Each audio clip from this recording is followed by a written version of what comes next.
रामदास गुण गावो। गुरु अर्जुन बिघ्न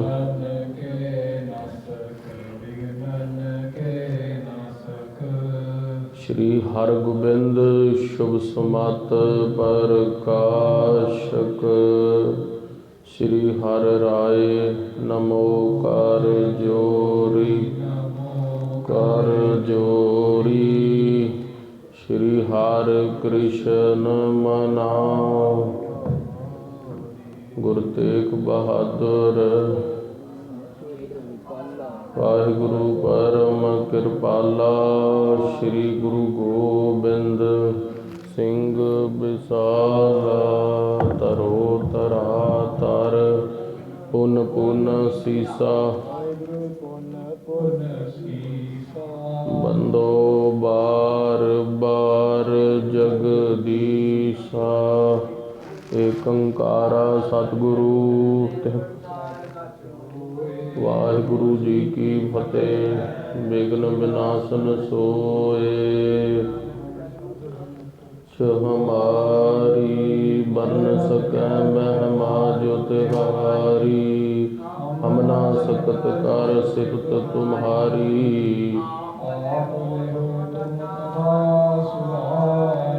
हम ना सकत कर सिफत तुम्हारी। आप ले हो तुम कथा सुधारी। सतनाम श्री वाहिगुरु साहिब जी। टोडी महला नाम। एक ओंकार सतगुर प्रसाद। कहो कहा अपनी अधमाई। उर्जो कनक कामनी के रस। नह कीरत प्रभ गाई राम। कहो कहा अपनी अधमाई। उर्जो कनक कामनी के रस। नह कीरत प्रभ गाई राम। जग झूठे को साध जान के। तास्यो रच उपजाई। दीन बंधु सिमरियो नहीं कबहू। हो तुझ संग सहाई। मगन रहो माया में निस दिन। छूटी न मन की काई। कह नानक अब नाहे अनत गत।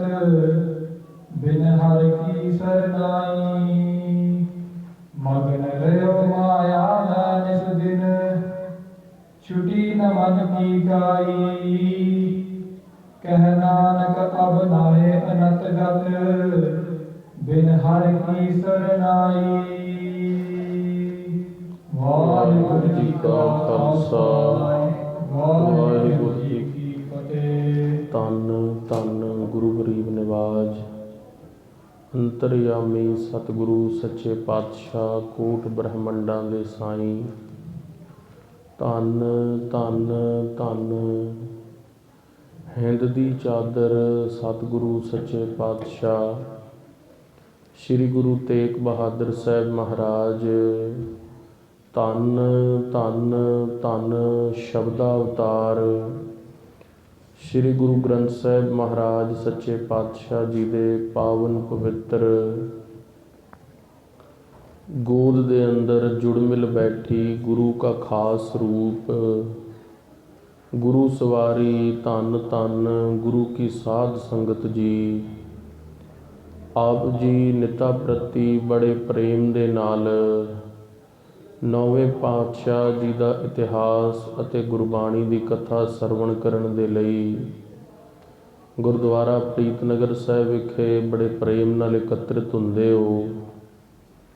ਸਤਿਗੁਰੂ ਸੱਚੇ ਪਾਤਸ਼ਾਹ ਹਿੰਦ ਦੀ ਚਾਦਰ ਮੁਲਕ ਦੇ ਰੱਖਕ ਸ਼੍ਰੀ ਗੁਰੂ ਤੇਗ ਬਹਾਦਰ ਸਾਹਿਬ ਮਹਾਰਾਜ ਜੀ ਨੇ ਜੋ ਪਾਵਨ ਪਵਿੱਤਰ ਚੋਜ ਕੀਤੇ ਨੇ, ਜੋ ਕੌਤਕ ਕੀਤੇ ਨੇ ਧਰਤੀ 'ਤੇ ਸਰੀਰਿਕ ਰੂਪ 'ਚ ਰਹਿੰਦਿਆਂ, ਉਹ ਕਵੀਰਾਜ ਭਾਈ ਸੰਤੋਖ ਸਿੰਘ ਜੀ ਨੇ ਕਲਮਬੰਦ ਕੀਤੇ ਨੇ। ਉਹ ਸਾਰਾ ਇਤਿਹਾਸ ਸ਼੍ਰੀ ਗੁਰਪ੍ਰਤਾਪ ਸੂਰਜ ਗ੍ਰੰਥ ਦੇ ਅੰਦਰ ਕਵੀਰਾਜ ਭਾਈ ਸੰਤੋਖ ਸਿੰਘ ਜੀ ਨੇ ਕੈਥਲ ਦੀ ਧਰਤੀ ਦੇ ਉੱਤੇ ਬੈਠ ਕੇ ਲਿਖਿਆ। ਕਵੀਰਾਜ ਭਾਈ ਸੰਤੋਖ ਸਿੰਘ ਜੀ ਦੀ ਉਹ ਹਵੇਲੀ ਅੱਜ ਵੀ ਮੌਜੂਦ ਹੈ, ਜਿੱਥੇ ਉਹਨਾਂ ਨੇ ਗੁਰੂ ਅੰਗਦ ਦੇਵ ਮਹਾਰਾਜ ਤੋਂ ਲੈ ਕੇ ਕਲਗੀਧਰ ਪਾਤਸ਼ਾਹ ਬਾਬਾ ਬੰਦੇ ਬਹਾਦਰ ਦੀ ਸ਼ਹਾਦਤ ਤੱਕ ਦਾ ਇਤਿਹਾਸ ਲਿਖਿਆ ਸੀ। ਤੇ ਗੁਰੂ ਨਾਨਕ ਦੇਵ ਮਹਾਰਾਜ ਦਾ ਇਤਿਹਾਸ ਬੂਢੀਆ ਨਗਰ ਦੇ ਅੰਦਰ ਰਹਿੰਦੇ ਹੋਏ ਯਮੁਨਾ ਨਗਰ ਦੇ ਇਲਾਕੇ ਸ਼੍ਰੀ ਗੁਰੂ ਨਾਨਕ ਪ੍ਰਕਾਸ਼ ਗ੍ਰੰਥ ਦੇ ਅੰਦਰ ਲਿਖਿਆ ਹੈ, ਜੋ ਕਿ ਉੱਤਰਾਦ ਅਧਿਆਏ ਪੂਰਬਾਦ ਅਧਿਆਏ 2 ਪੋਥੀਆਂ ਦੇ ਅੰਦਰ ਸਿੱਖ ਪੰਥ ਦੇ ਕੋਲ ਬੜੇ ਸੁਰੱਖਿਅਤ ਪਿਆ ਹੈ। ਗੁਰੂ ਇਤਿਹਾਸਿਕ ਸਥਾਨਾਂ ਦੇ ਉੱਤੇ ਹੋਰ ਮੁਖੀ ਸਥਾਨਾਂ ਦੇ ਉੱਤੇ ਇਹ ਕਥਾ ਨਿਤਾ ਪ੍ਰਤੀ ਹੁੰਦੀ ਹੈ, ਜਿਸ ਦੇ ਅੰਦਰ ਗੁਰੂ ਸਾਹਿਬ ਮਹਾਰਾਜ ਦਾ ਇਤਿਹਾਸ ਵਿਚਾਰਿਆ ਜਾਂਦਾ ਹੈ ਗੁਰੂ ਕੇ ਸਿੱਖਾਂ ਪਾਸੋਂ। ਆਪ ਜੀ ਨੇ ਇੱਥੇ ਤੱਕ ਦਾ ਇਤਿਹਾਸ ਸਰਵਣ ਕੀਤਾ ਕਿ ਕਿਸ ਤਰ੍ਹਾਂ ਰਾਜਾ ਬਿਸ਼ਨ ਸਿੰਘ, ਰਾਜਾ ਰਾਮ, ਉਹਨਾਂ ਦੀ ਆਪਸ ਦੇ ਅੰਦਰ ਸੰਧੀ ਹੁੰਦੀ ਹੈ ਤੇ ਸੰਧੀ ਤੋਂ ਉਪਰੰਤ ਗੁਰਦੇਵ ਮਹਾਰਾਜ ਨੂੰ ਅੱਜ ਖਬਰ ਮਿਲਦੀ ਹੈ ਦਰਬਾਰ ਦੇ ਅੰਦਰ ਵੀ ਆਪ ਜੀ ਦੇ ਘਰ ਸ਼੍ਰੀ ਗੁਰੂ ਗੋਬਿੰਦ ਸਿੰਘ ਮਹਾਰਾਜ ਦਾ ਅਵਤਾਰ ਹੋਇਆ ਹੈ। ਆਓ ਉਹ ਕਥਾ ਪਾਵਨ ਪਵਿੱਤਰ ਇਤਿਹਾਸ ਸਰਵਣ ਕਰੀਏ। ਮਨ ਚਿੱਤ ਬਿਰਤੀਆਂ ਇਕਾਗਰ ਕਰਕੇ ਉਹ ਇਤਿਹਾਸ ਸਰਵਣ ਕਰਨ ਦੇ ਲਈ ਆਖਣਾ ਕਰੀਏ ਜੀ। ਸਤਨਾਮ ਸਤਨਾਮ।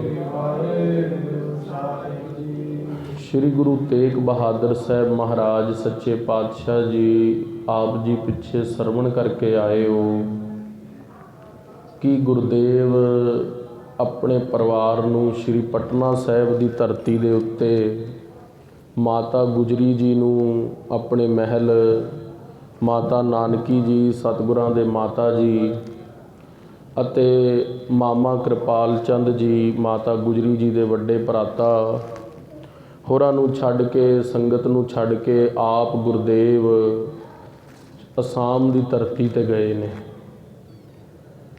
ਤੇ ਅੱਜ ਉਹ ਪਾਵਨ ਪਵਿੱਤਰ ਦਿਹਾੜਾ ਹੈ ਜਦੋਂ ਅੰਮ੍ਰਿਤ ਵੇਲੇ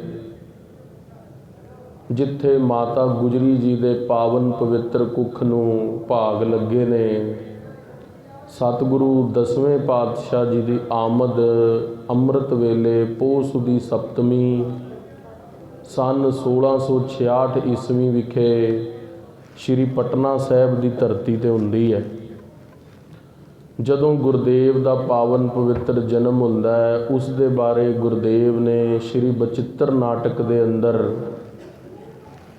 ਆਪਣੀ ਕਥਾ ਪਹਿਲੇ ਹੀ ਲਿਖ ਦਿੱਤੀ ਹੈ। ਮਹਾਰਾਜ ਦਾ ਬਚਨ ਹੈ, ਮੁਰਪਿਤ ਪੂਰਬ ਕੀਸ ਪਿਆਨਾ। ਮੇਰੇ ਪਿਤਾ ਸ਼੍ਰੀ ਗੁਰੂ ਤੇਗ ਬਹਾਦਰ ਸਾਹਿਬ ਜੀ ਨੇ ਪੂਰਬ ਦੀ ਧਰਤੀ ਦੇ ਉੱਤੇ ਯਾਤਰਾ ਕੀਤੀ। ਭਾਂਤ ਭਾਂਤ ਕੇ ਤੀਰਥ ਨਾਨਾ, ਗਿਆ ਜੀ ਪਟਨਾ ਸਾਹਿਬ, ਕਾਂਸ਼ੀ, ਢਾਕਾ, ਬੰਗਾਲ, ਅਸਾਮ, ਪੂਰਬ ਦੇ ਕਈ ਦੇਸ਼ਾਂ ਨੂੰ ਪਵਿੱਤਰ ਕੀਤਾ। ਤ੍ਰਿਵੇਣੀ ਭਾਂਤ ਭਾਂਤ ਕੇ ਤੀਰਥ ਨਾਨਾ, ਜਬ ਹੀ ਜਾਤ ਤ੍ਰਿਵੇਣੀ ਭਏ।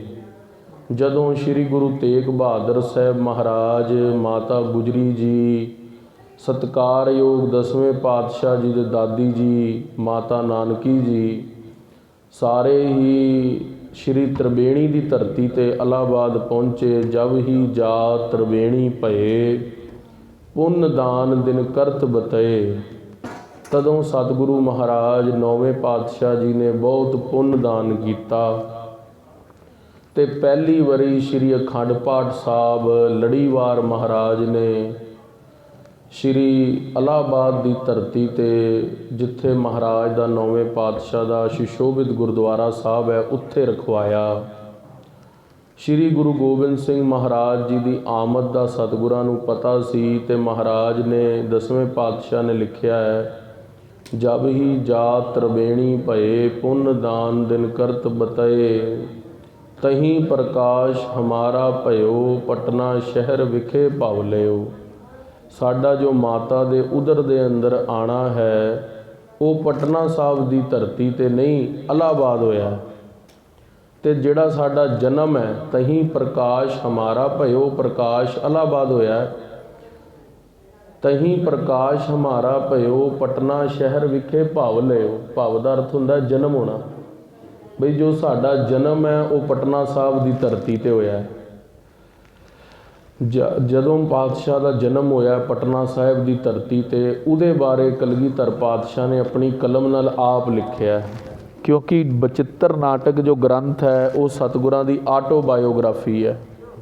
ਬਾਇਓਗ੍ਰਾਫੀ ਦਾ ਮਤਲਬ ਹੁੰਦਾ ਹੈ ਬਈ ਕੋਈ ਕਿਸੇ ਦਾ ਇਤਿਹਾਸ ਲਿਖਦਾ ਹੈ। ਜਿਸ ਤਰ੍ਹਾਂ ਸਾਖੀ ਭਾਈ ਬਾਲੇਵਲੀ ਹੈ, ਉਹ ਭਾਈ ਬਾਲਾ ਜੀ ਨੇ ਗੁਰੂ ਨਾਨਕ ਦੇਵ ਜੀ ਦੀ ਬਾਇਓਗ੍ਰਾਫੀ ਲਿਖੀ ਹੈ। ਪਰ ਦਸਵੇਂ ਪਾਤਸ਼ਾਹ ਮਹਾਰਾਜ ਨੇ ਬਚਿੱਤਰ ਨਾਟਕ ਆਟੋਬਾਇਓਗ੍ਰਾਫੀ ਲਿਖੀ ਹੈ, ਆਪਣਾ ਇਤਿਹਾਸ ਆਪ ਲਿਖਿਆ। ਤੇ ਮਹਾਰਾਜ ਕਹਿੰਦੇ ਨੇ ਮਦਰ ਦੇਸ਼ ਹਮਕੋ ਲੈ ਆਏ ਭਾਂਤ ਭਾਂਤ ਦਾਈਨ ਦੁਲਰਾਏ। ਮਦਰ ਦੇਸ਼ ਕਹਿੰਦੇ ਨੇ ਪੰਜਾਬ ਨੂੰ। ਤੇ ਸਾਨੂੰ ਮਾਮਾ ਕਿਰਪਾਲ ਚੰਦ ਜੀ, ਮਾਤਾ ਗੁਜਰੀ ਜੀ, ਮਾਤਾ ਨਾਨਕੀ ਜੀ ਇਤਿਆਦ ਸਿੱਖਾਂ ਦੇ ਨਾਲ ਅਸੀਂ ਪੰਜਾਬ ਵੱਲ ਆ ਗਏ। ਭਾਂਤ ਭਾਂਤ ਦਾਈਨ ਦੁਲਰਾਏ, ਸਾਨੂੰ ਬਹੁਤ ਪ੍ਰਕਾਰ ਦੀ ਮਾਤਾ ਜੀ ਨੇ ਸਾਡੇ ਨਾਲ ਦੁਲਾਰ ਕੀਤੇ। ਕੀਨੀ ਅਨੇਕ ਭਾਂਤ ਤਨ ਰੱਛਾ, ਦੀਨੀ ਭਾਂਤ ਭਾਂਤ ਕੀ ਸਿੱਛਾ। ਸ਼੍ਰੀ ਦਸਮ ਗ੍ਰੰਥ ਦੇ ਅੰਦਰ ਮਹਾਰਾਜ ਲਿਖਦੇ ਨੇ ਵੀ ਸਾਨੂੰ ਬਹੁਤ ਤਰ੍ਹਾਂ ਦੀ ਸ਼ਸਤਰ ਵਿੱਦਿਆ 9 ਸਾਲ ਦੀ ਉਮਰ ਦੇ ਅੰਦਰ ਹੀ ਸਿਖਾਈ, ਵਿੱਦਿਆ ਪੜ੍ਹਾਈ, ਗੁਰਬਾਣੀ ਪੜ੍ਹਾਈ। ਜਬ ਹਮ ਧਰਮ ਕਰਮ ਮੋ ਆਏ, ਦੇਵ ਲੋਕ ਤਾਂ ਪਿਤਾ ਸਿਧਾਏ। ਤੇ ਜਦੋਂ ਅਸੀਂ ਧਰਮ ਦੇ ਕਾਜ ਦੇ ਅੰਦਰ ਆਏ, 9 ਸਾਲ ਦੀ ਉਮਰ ਹੋਈ ਸਾਡੀ, ਤੇ ਸਾਡੇ ਪਿਤਾ ਜੀ 1675 ਮਗਰ ਸੁਦੀ ਪੰਚਮੀ ਵਾਲੇ ਦਿਨ ਚਾਂਦਨੀ ਚੌਂਕ ਦੇ ਉੱਤੇ ਆਪਣਾ ਸੀਸ ਹਿੰਦ ਦੇ ਲਈ ਭੇਟ ਕਰਕੇ ਸਤਿਗੁਰੂ ਸ਼ਹੀਦ ਹੋ ਗਏ। ਤੇ ਕਲਗੀਧਰ ਪਾਤਸ਼ਾਹ ਨੇ ਆਪਣੇ ਜਨਮ ਦੇ ਬਾਰੇ ਸਾਖੀ ਇੱਕ ਹੋਰ ਵੀ ਲਿਖੀ ਹੈ ਸ਼੍ਰੀ ਦਸਮ ਗ੍ਰੰਥ ਦੇ ਅੰਦਰ। ਮਹਾਰਾਜ ਨੇ ਲਿਖਿਆ ਹੈ, ਹੇਮਕੁੰਠ ਪਰ ਅਬ ਮੈਂ ਆਪਣੀ ਕਥਾ ਬਖਾਨੂ। ਪ੍ਰਧਾਨ ਜੀ ਜਦੋਂ ਇੱਥੇ ਪ੍ਰਭਾਤ ਫੇਰੀ ਕੱਢਦੇ ਸੀਗੇ, ਪ੍ਰਧਾਨ ਨਰਿੰਦਰ ਸਿੰਘ ਜੀ, ਉਹ ਅਕਸਰ ਪ੍ਰਭਾਤ ਫੇਰੀ ਦੇ ਅੰਦਰ ਇਹ ਸ਼ਬਦ ਜ਼ਰੂਰ ਪੜ੍ਹਿਆ ਕਰਦੇ ਸੀ। ਤੇ ਜਦੋਂ ਮੈਨੂੰ ਯਾਦ ਹੈ ਇੱਕ ਵਾਰੀ ਪ੍ਰਧਾਨ ਜੀ ਦਾ ਗਲਾ ਥੋੜ੍ਹਾ ਸਿਹਤ ਕਰਕੇ ਥੋੜ੍ਹਾ ਮਸਤਾਨਾ ਸੀ, ਤੇ ਉਹਨਾਂ ਨੇ ਦਾਸ ਨੂੰ ਕਿਹਾ ਵੀ ਇਹ ਸ਼ਬਦ ਪੜ੍ਹੋ, ਹੇਮਕੁੰਡ ਪਰਬਤ ਹੈ ਜਹਾਂ। ਤੇ ਉਹ ਮੇਰੇ ਨਾਲ ਬਿਲਕੁਲ ਕੁਰਸੀ ਤੇ ਬੈਠੇ ਸੀਗੇ, ਤੇ ਮੈਨੂੰ ਯਾਦ ਨਹੀਂ ਕਿਹਨਾਂ ਦੇ ਘਰ ਸੀ ਪ੍ਰਭਾਤ ਫੇਰੀ, ਤੇ ਉਹ ਮੇਰੇ ਨਾਲ ਪਿੱਛੇ ਪਿੱਛੇ ਪੰਕਤੀ ਮੈਨੂੰ ਬੋਲ ਰਹੇ ਸੀ ਵੀ ਭੁੱਲ ਨਾ ਜਾਵੇ।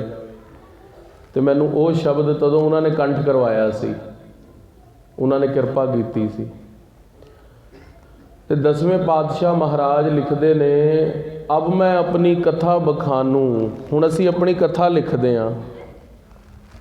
ਮਹਾਰਾਜ ਕਹਿੰਦੇ ਹੇਮਕੁੰਟ ਪਰਬਤ ਹੈ ਜਹਾਂ, ਜਿੱਥੇ ਹੇਮਕੁੰਡ ਸਾਹਿਬ ਦੀ ਧਰਤੀ ਹੈ। ਸਪਤ ਸ੍ਰਿੰਗ ਸੋਭਿਤ ਹੈ ਤਹਾਂ, 7 ਬਰਫ਼ ਦੀ ਚੋਟੀਆਂ ਦੇ ਉੱਤੇ ਪਹਾੜ ਹੈ, ਤੇ ਉਹਦੇ ਬਿਲਕੁਲ ਵਿੱਚ ਇੱਕ ਤਲਾਬ ਹੈ। ਮਹਾਰਾਜ ਲਿਖਦੇ ਨੇ ਕਲਗੀਧਰ ਪਾਤਸ਼ਾਹ, ਹੇਮਕੁੰਟ ਪਰਬਤ ਹੈ ਜਹਾਂ, ਸਰਪਤ ਸਿੰਘ ਸਰੋਭਿਤ ਹੈ ਤਹਾਂ, ਸਪਤ ਸ੍ਰਿੰਗ ਤਹ ਨਾਮ ਕਹਾਵਾਂ, ਪੰਡ ਰਾਜ ਜਹ ਜੋਗ ਕਮਾਵਾਂ। ਜਿੱਥੇ ਪਾਂਡਵਾਂ ਨੇ ਤਪ ਕੀਤਾ ਸੀ, ਉਸੀ ਧਰਤੀ ਦੇ ਉੱਤੇ ਅਸੀਂ ਸਤਜੁਗ ਦੇ ਅੰਦਰ ਤਪ ਕੀਤਾ।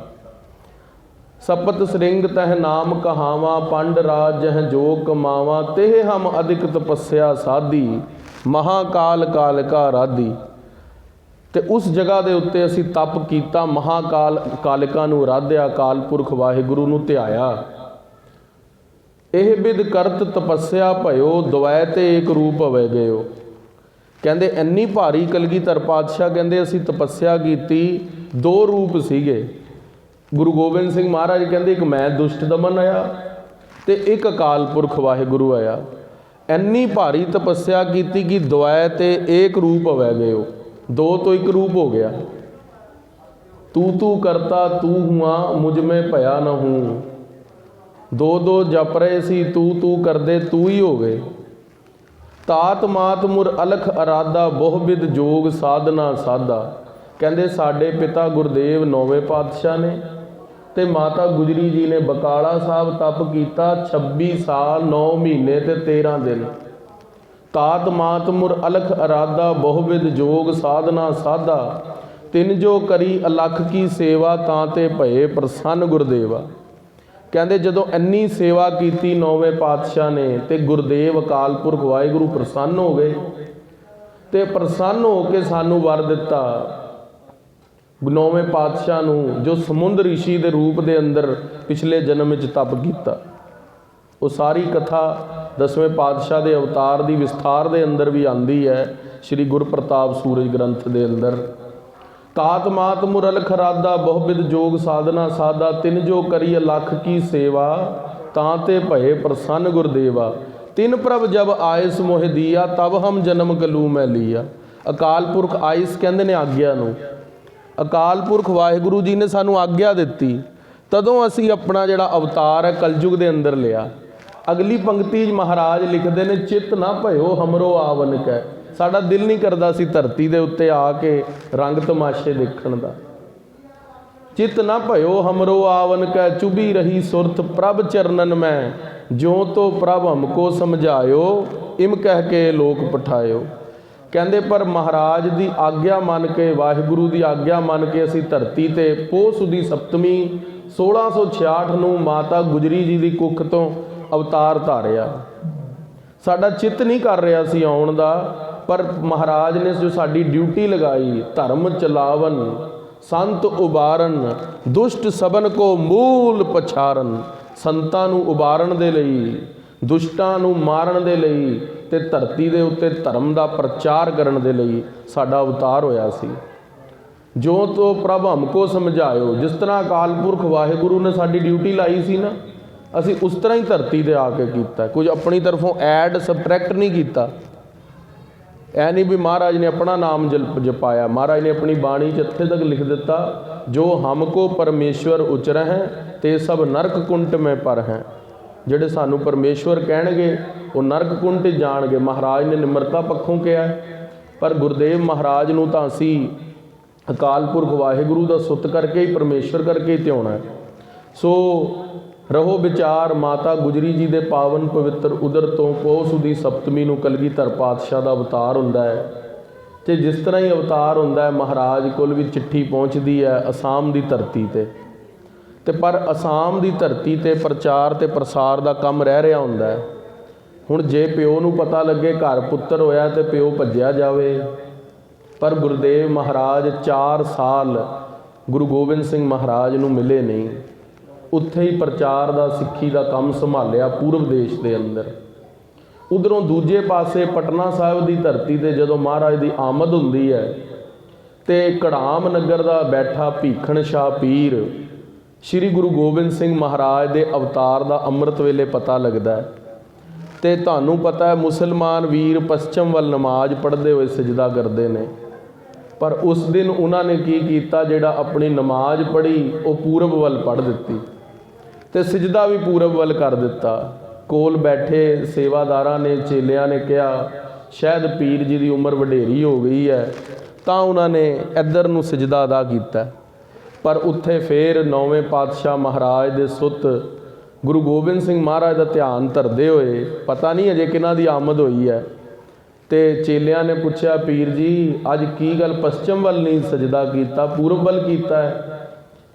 ਆਪ ਜੀ ਦੀ ਹੁਣ ਉਮਰ ਵਡੇਰੀ ਹੋ ਗਈ ਹੈ, ਸਾਨੂੰ ਸਵੇਰੇ ਹੱਥ ਨਾਲ ਫੜ ਕੇ ਦੱਸ ਦਿਆ ਕਰਾਂਗੇ ਅਸੀਂ ਤੇ ਤੁਹਾਨੂੰ ਬਿਠਾ ਦਿਆ ਕਰਾਂਗੇ। ਕਿਹਾ ਨਹੀਂ, ਅੱਜ ਰੱਬ ਦਾ ਅਵਤਾਰ, ਰੱਬ ਦਾ ਨੂਰ ਪੂਰਬ ਦੀ ਦਿਸ਼ਾ ਵੱਲ ਅੱਲਾ ਪੈਦਾ ਹੋਇਆ ਹੈ। ਉਹਨਾਂ ਦਾ ਅਵਤਾਰ ਧਰਤੀ ਤੇ ਉੱਧਰ ਹੋਇਆ, ਤਾਂ ਅੱਜ ਸਜਦਾ ਅਸੀਂ ਉੱਧਰ ਨੂੰ ਕੀਤਾ। ਅੰਦਰ ਦੀ ਗੱਲ ਸੀਗੀ, ਨਹੀਂ ਸਮਝ ਸਕੇ ਚੇਲੇ ਤੇ ਕਿਹਾ ਵੀ ਅਸੀਂ ਰੱਬ ਦੇ ਦੀਦਾਰ ਕਰਨ ਦੇ ਲਈ ਪੂਰਬ ਦੇਸ਼ ਵੱਲ ਜਾਣਾ ਹੈ, ਗੁਰਦੇਵ ਮਹਾਰਾਜ ਦੇ ਦਰਸ਼ਨ ਕਰਨ ਦੇ ਲਈ ਜਾਣਾ ਹੈ। ਚੇਲਿਆਂ ਨੂੰ ਕਹਿ ਲਿਆ ਤੇ ਉਧਰੋਂ ਤੁਹਾਨੂੰ ਪਤਾ ਹੈ ਪਟਿਆਲੇ ਤੋਂ ਪਟਨਾ ਸਾਹਿਬ ਪੈਦਲ ਜਾਣਾ ਹੋਏ ਤਕਰੀਬਨ 1.5 ਤੋਂ 2 ਮਹੀਨੇ ਦਾ ਸਮਾਂ ਲੱਗਦਾ ਹੈ। ਉਧਰੋਂ ਪੀਰ ਜੀ ਇੱਧਰੋਂ ਜਾਣ ਲਈ ਤਿਆਰ ਹੋ ਗਏ। ਉਧਰ ਦੂਜੇ ਪਾਸੇ ਪਟਨਾ ਸਾਹਿਬ ਮਹਾਰਾਜ ਦਾ ਪਹਿਲਾ ਦਿਨ ਹੈ ਅਵਤਾਰ ਦਾ, ਤੇ 33 ਕਰੋੜ ਦੇਵੀ ਦੇਵਤੇ ਰਾਗ ਰਾਗਨੀ ਮੰਗਲ ਗਾਇਆ, ਹਾ ਹਾ ਹੂ ਹੂ ਕਰਦੇ ਗੰਧਰਵ ਉੱਪਰੋਂ ਆਏ। 33 ਕਰੋੜ ਦੇਵੀ ਦੇਵਤੇ ਪੁਸ਼ਪਾਂ ਦੀ ਵਰਖਾ ਕੀਤੀ। ਕਾਮਦੇਵ ਦੀ ਘਰਵਾਲੀ ਰੱਤੀ ਆਪ ਆ ਕੇ ਨਿਰਤ ਕੀਤਾ ਪਟਨਾ ਸਾਹਿਬ ਬੂਹੇ ਦੇ ਉੱਤੇ, ਬਈ ਕਲਗੀਧਰ ਪਾਤਸ਼ਾਹ ਮਹਾਰਾਜ ਦੀ ਆਮਦ ਹੋਈ ਹੈ। ਪਟਨਾ ਸਾਹਿਬ ਦੇ ਜਿਹੜੇ ਬਿਹਾਰੀ ਸੀਗੇ ਉਹ ਕਹਿੰਦੇ ਵੀ ਇੰਨੇ ਸੋਹਣੇ ਲੋਕ ਪੰਜਾਬ ਤੋਂ ਆਏ ਨੇ, ਪਹਿਲੇ ਤਾਂ ਸੀਗੇ ਨਹੀਂ, ਮਹਾਰਾਜ ਦੀ ਆਮਦ ਤੇ ਹੀ ਆਏ ਨੇ, ਅੱਜ ਹੀ ਆਏ ਨੇ। ਉਹਨਾਂ ਨੂੰ ਕੀ ਪਤਾ ਵੀ 33 ਕਰੋੜ ਦੇਵੀ ਦੇਵਤੇ ਮਹਾਰਾਜ ਨੂੰ ਸਿਜਦਾ ਕਰਨ ਆਏ ਨੇ। 33 ਕਰੋੜ ਦੇਵੀ ਦੇਵਤੇ ਮਹਾਰਾਜ ਦੇ ਅੱਗੇ ਆਪਣੀ ਆਪਣੀ ਭੇਟਾਵਾਂ ਲਿਆਉਂਦੇ ਨੇ। ਕੁੰਬੇਰ ਜਿਹੜਾ ਹੈ ਧਨ ਦਾ ਮਾਲਕ, ਜਿਹੜਾ ਜਿਹਦੇ ਕੋਲ ਧਨ ਹੈ ਸਾਰਾ, ਉਹ ਅਸ਼ਰਫੀਆਂ ਦੀ ਭੇਟ ਪਰਾਤ ਭਰ ਕੇ ਮਾਤਾ ਗੁਜਰੀ ਜੀ ਦੇ ਉੱਥੇ, ਜਿੱਥੇ ਕਮਰੇ ਦੇ ਅੰਦਰ ਤਾਂ ਅਜੇ ਜਾਣ ਨਹੀਂ ਦਿੰਦੇ ਸੀ, ਬੱਚਾ ਇੱਕ ਦਿਨ ਦਾ ਹੈ, ਤੇ ਮਹਾਰਾਜ ਦੇ ਕੋਲ ਆ ਕੇ ਭੇਟਾਂ ਦਰਵਾਜ਼ੇ ਦੇ ਕੋਲ ਰੱਖ ਰੱਖ ਕੇ ਜਾਂਦੇ ਨੇ। ਕੋਈ ਪੁਸ਼ਪ ਰੱਖ ਕੇ ਜਾਂਦਾ ਹੈ, ਕੋਈ ਚੰਦਨ ਘਿਸਰਦਾ ਹੈ, ਕਿਤੇ ਅਤਰ ਫੁਲੇਲ ਗਿਰ ਰਹੇ ਨੇ, ਰੰਗ ਗੁਲਾਲ ਗਿਰ ਰਹੇ ਨੇ। 10ਵੇਂ ਪਾਤਸ਼ਾਹ ਮਹਾਰਾਜ ਦੇ ਆਉਣ ਦੀ ਖੁਸ਼ੀ ਦੇ ਅੰਦਰ ਮਾਮਾ ਕਿਰਪਾਲ ਚੰਦ ਜੀ ਗਰੀਬਾਂ ਨੂੰ ਧਨ ਵੰਡਦੇ ਨੇ। ਦੇ ਜਿੰਨਾ ਧਨ ਕੋਈ ਮੰਗਦਾ ਵੀ ਲੈ ਪਕੜ, ਕਿਸੇ ਨੂੰ ਵਸਤਰ, ਅਨਾਜ, ਧਨ, ਹੋਰ ਬੇਅੰਤ ਪ੍ਰਕਾਰ ਦੀਆਂ ਵਸਤੂਆਂ ਵੰਡੀਆਂ ਜਾਂਦੀਆਂ। ਤੇ ਪਰ 10ਵੇਂ ਪਾਤਸ਼ਾਹ ਮਹਾਰਾਜ ਜੀ ਨੂੰ ਰੱਖਿਆ ਅੰਦਰ ਹੀ ਜਾਂਦਾ। ਕਿਉਂ? ਕਿਉਂਕਿ ਤੁਰਕਾਂ ਦਾ ਰਾਜ ਸੀ। ਉਧਰੋਂ ਦੂਜੇ ਪਾਸੇ 5ਵੇਂ ਪਾਤਸ਼ਾਹ ਦੀ ਸ਼ਹੀਦੀ, 6ਵੇਂ ਪਾਤਸ਼ਾਹ ਦੇ ਜੰਗ ਮਾਤਾ ਗੁਜਰੀ ਜੀ ਨੇ ਆਪਣੀ ਅੱਖੀ ਦੇਖੇ ਹੋਏ ਸੀ।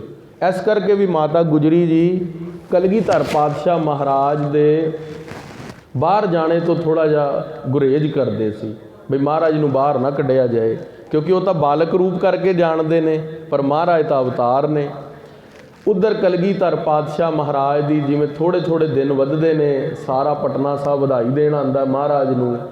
ਉਧਰੋਂ ਕੜਾਮ ਦਾ ਭੀਖਣ ਸ਼ਾਹ ਵੀ ਕਲਗੀਧਰ ਪਾਤਸ਼ਾਹ ਮਹਾਰਾਜ ਦੇ ਚਰਨਾਂ 'ਚ ਪਹੁੰਚ ਜਾਂਦਾ, ਤੇ ਵੱਡੀ ਤੁਰਲੇ ਵਾਲੀ ਪੱਗ ਬੰਨੀ ਹੁੰਦੀ ਹੈ, ਹਰੇ ਰੰਗ ਦੇ ਵਸਤਰ ਗਲ 'ਚ ਪਾਇਆ, ਕਾਲੇ ਰੰਗ ਦਾ ਚੋਲਾ, ਸਾਈਂ ਜੀ ਦੀ ਲੰਬੀ ਚਿੱਟੀ ਦਾੜੀ, ਬਜ਼ੁਰਗ ਸਰੀਰ। ਆ ਕੇ ਬੇਨਤੀ ਕੀਤੀ ਕਿ ਆ ਜੋ ਇਹਨਾਂ ਦੇ ਘਰ ਸਾਈਂ ਆਏ ਨੇ ਨਾ, ਉਹਨਾਂ ਦੇ ਦਰਸ਼ਨ ਕਰਨੇ ਨੇ।